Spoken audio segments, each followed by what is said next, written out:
Now on KGW News at noon, a manhunt continues for a father suspected of killing his 3 young girls.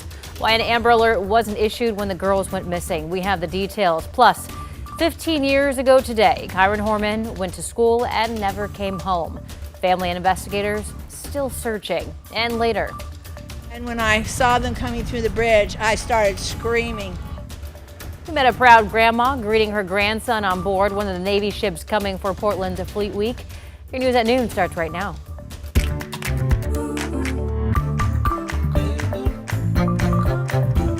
Thanks for joining us at noon. I'm China Green. We start with a manhunt underway in Washington for a father accused of killing his 3 young daughters.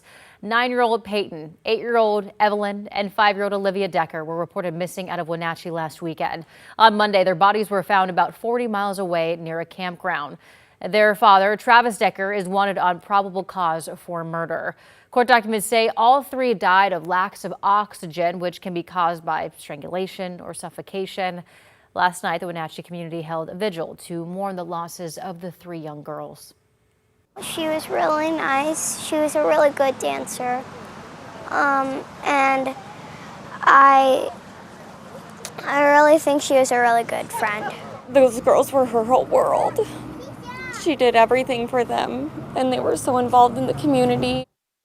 Our sister station Seattle obtained court documents showing the Deckers were battling over custody of their 3 children before they went missing.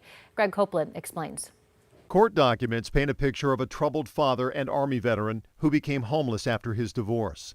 Whitney Decker told police her ex-husband Travis Decker was diagnosed with borderline personality disorder at the end of their marriage and would wake up in the middle of the night screaming at her. However, she also told police he had never been violent. In a parenting plan change filed last September, a judge ordered Decker to be evaluated for anger management. That new plan reduced Decker's access to his kids to every other weekend with no overnight visits. Since Decker had custodial rights, the State Patrol said it initially didn't consider this an abduction.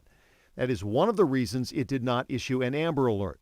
Whitney also told police Decker had never been late dropping off their kids. Court documents say police searched for Decker at all hotels in Wenatchee as well as campsites. On Monday afternoon, deputies found Decker's empty truck outside of Leavenworth and the bodies of the 3 girls nearby. Investigators also found zip ties and plastic bags strewn throughout that area. Court documents say they likely died by asphyxiation. Wenatchee police say Decker is a military veteran with extensive training and could be armed. They say if you see him, don't approach. Call 911 instead. Today marks 15 years since Kyron Horman disappeared from his Northwest Portland school. Anyone who's been following this case will probably find it hard to believe that Kyron would be 22 years old today. Kyron was last seen on June 4th at Skyline Elementary School in 2010. The Multnomah County Sheriff's Office says their investigation continues and that case files are being digitized.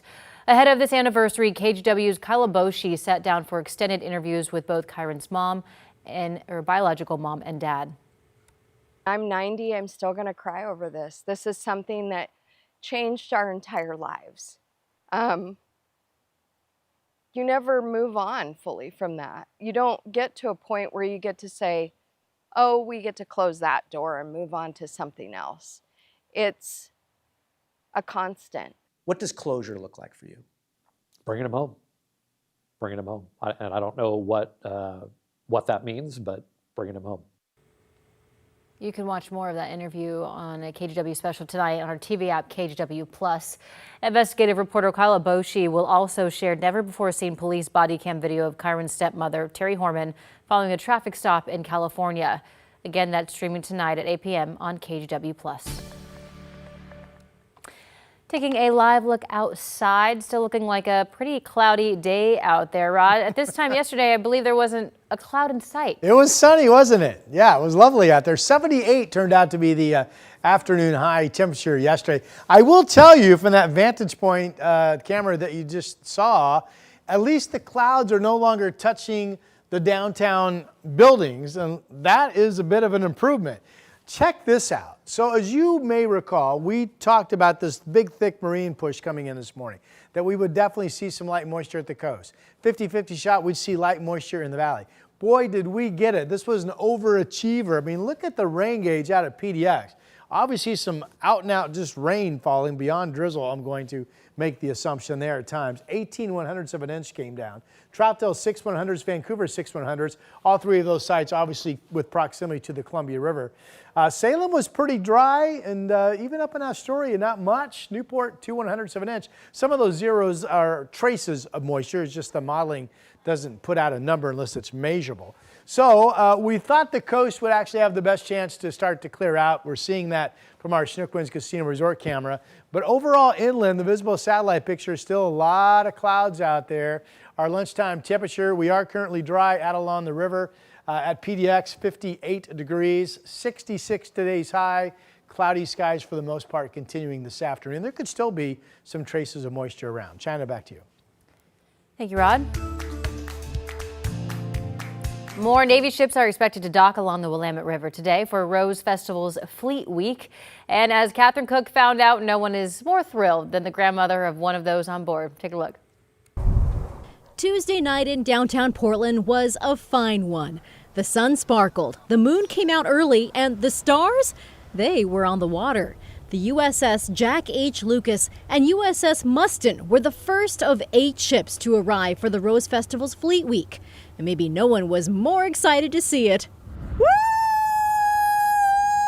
than Rose Lee Williams. Proud grandma of First Class Petty Officer Alexander Ross. Williams drove more than 4 hours from Snohomish County, Washington to be here. And when I saw them coming through the bridge, I started screaming.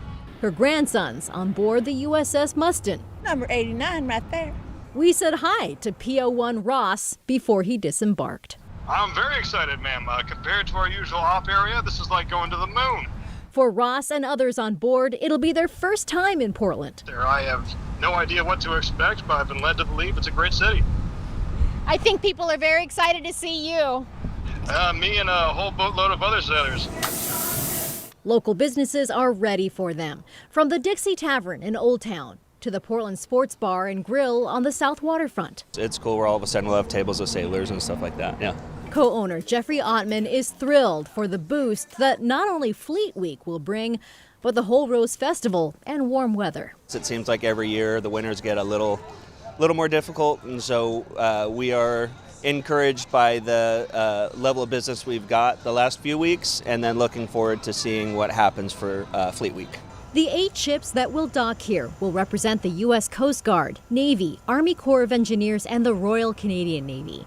Besides the revelry that awaits them is a chance to give back. The sailors actually come down and volunteer with us a couple of times while they're here during Fleet Week. Courtney Dodds with the Union Gospel Mission says a group of sailors will serve an afternoon meal in their shelter this week. When Fleet Week is happening and they're downtown and interested in doing that in a group, it's just a fun connection. And connection is what it's all about.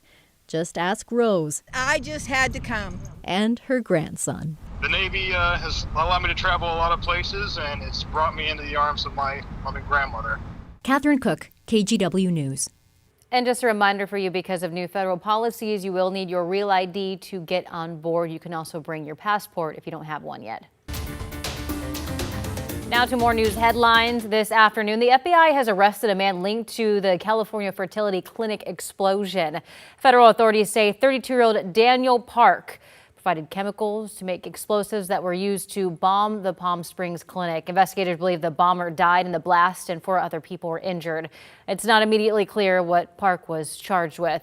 Back here locally, Battleground police are investigating what's being called a double homicide after 2 people were found dead and a 3rd person critically injured inside a home yesterday morning. This happened near Northeast 2nd and 242nd Street. Now, details are still limited right now, but police say that they're not looking for any suspects and there's no threat to the public.